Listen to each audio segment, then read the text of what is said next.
Hello and welcome back to the Adrian project. Hello.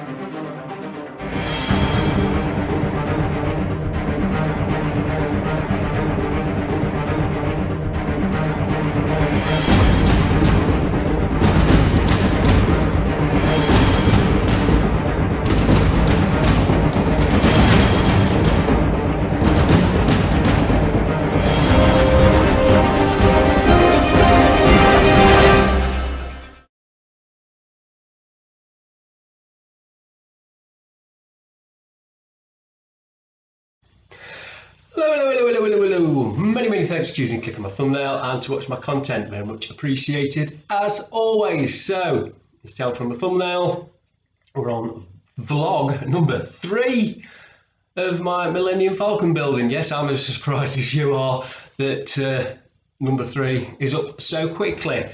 That is because there are only 52 parts to this kit. If you're going to be having the Millennium Falcon in flight mode, then there's going to be about half a dozen parts that you're not going to be using there, so you've got even less parts. But I'm using the landing feet on my build. So yeah, that's why this vlog has come up so quickly. What I'd like to mention before I show you how far we've got on with everything, if you think back to the last video, vlog number 2, I mentioned this little radar dish, and I was saying how there are no details or anything on the mast that the radar dish stands on. And then after I'd uploaded and went away and looked at the instructions again, I noticed there are actually decals to go on there. So that's 2 routes you can go. You could either scratch build on yourself, just adding little bits and bobs, or just use the decals for, you know, just for the effect of it being a bit more interesting. So you get the drift, you get what I mean. So that's up to you. Okay, so what have I done so far? So what I have done, it's like I said, I've really got on the pace with this. As you can remember, banging into my knee. If you can remember back from the video as well, it says on the instructions to paint the inside with black. I've only got tank grey, so I painted the inside with tank grey. And to be pretty honest with you, this has come out better than even I'd thought. I think it looks a lot better because I think black would have looked too harsh. So, of course, I also did the same on the cockpit detail in there, and then I've glued that part onto the top part of the fuselage. As we can see on that bit there, that just left the rest of the build on the lower half. And like I say, it's a really easy kit. Now, I did say this is like a snap fit, but I do think these parts are going to have to be glued, so I'm going to half retract what I said there. It's still very much click fit together, but I think you really do need these parts to be glued on.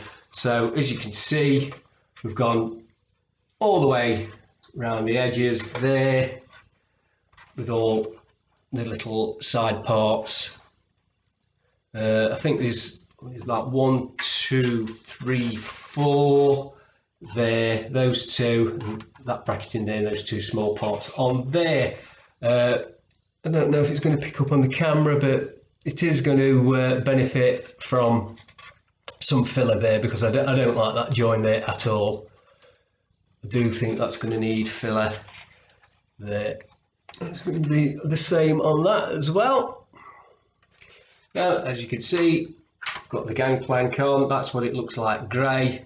I did mention as well, I might look onto just putting something on there.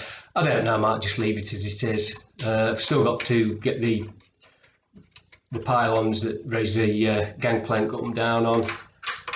That's still got to be glued on.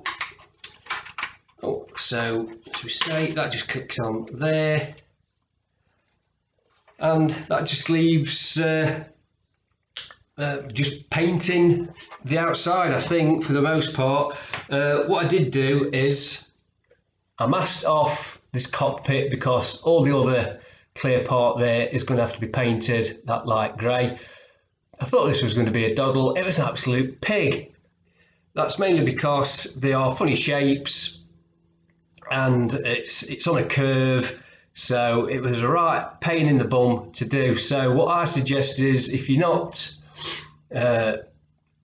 okay with doing your own masks, either go out and buy a set that's already done for you, or probably a cheaper route would be to go out and buy some liquid, some of that rubber liquid stuff that you can put in there. Mask it, that's it, masking fluid.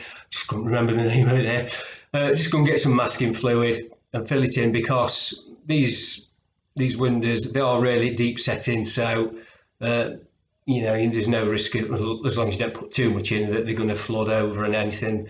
That is probably a better way for you to go. These ones there, I've not masked those off because I thought that's going to be an absolute nightmare. But like I say, these frames are raised enough that even me, with my shaky hand, I think I could paint them freehand with a brush. So I'm going to be doing that. It says to paint them white in the instructions, but I think I'm going to go with a light grey. I think the white's going to be a bit too harsh myself.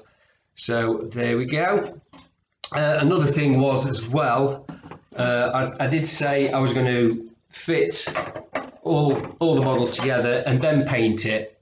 So I'll just place it on top of there, and that's what it looks like. However, if you can see in there, that's going to make getting in there to do any kind of detailing, it's going to make that really, really difficult. So what I'm going to do is I'll prime and paint all inside there and that part there, and also just a circular bit on the top and the bottom. I'm going to prime and paint before I put the glass in.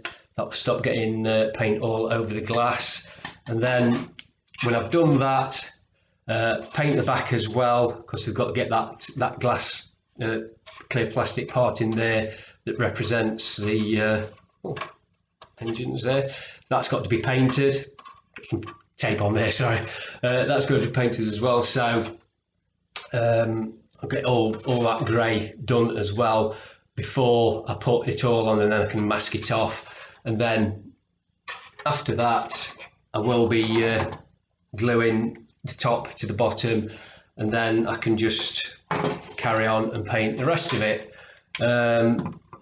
What I am going to be doing next though is, first of all, I'm going to get this cockpit all painted, weathered, highlighted, get little figures painted and glued in. They'll be super glued in.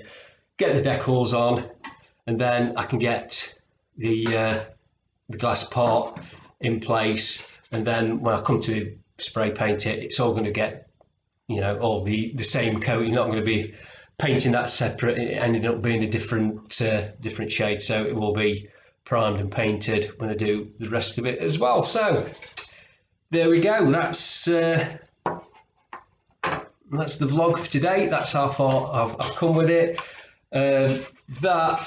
Doing that part was, a couple of hours. It took me a couple of hours in the afternoon because I was taking it off, making sure all the little nubs had come off, because that's one thing you really, really have to do if you want to get these to fit properly. The little nubs that connect it to the sprue, make sure you get rid of those, or you're going to have yourself a right job getting these to sit straight. It was a bit of a faff getting this one in, because there's a little groove along the bottom there for the bottom piece of that, and are you going in far enough? Are you not? I don't know. It's the fit on it isn't great. Don't expect Bandai, but like I say, it is what it is. So there we are. That's as far as I've got with it now. So like I say, the next job for me is painting and detailing the cockpit, so I can put the glass on. I've also got to find a rattle can with a light grey as well, because I've just gone up my local boys shop. They've only got the primer grey and a sea grey, which I think's still too dark. So I'm gonna have to get it down to the model shop when I go into town at the weekend. If I can't get it there and I can't get it online, what I may do is just leave it the raw plastic colour, paint in the panels, and then do a dull coat, a matte coat on it, and that should get rid of that plasticky look, I think. Fingers crossed. I hope it's going to go like that. So we'll have to see. So there we go. That's the end of vlog number 3. So I don't think it's going to be as soon for the next one, but there we go. I'll see you next time in vlog number 4. And that's the end of today's video. I hope you all enjoyed that one. Please remember, if you haven't done so already, to subscribe to my channel. It'd be very much appreciated. And also don't forget to ring that little notification bell.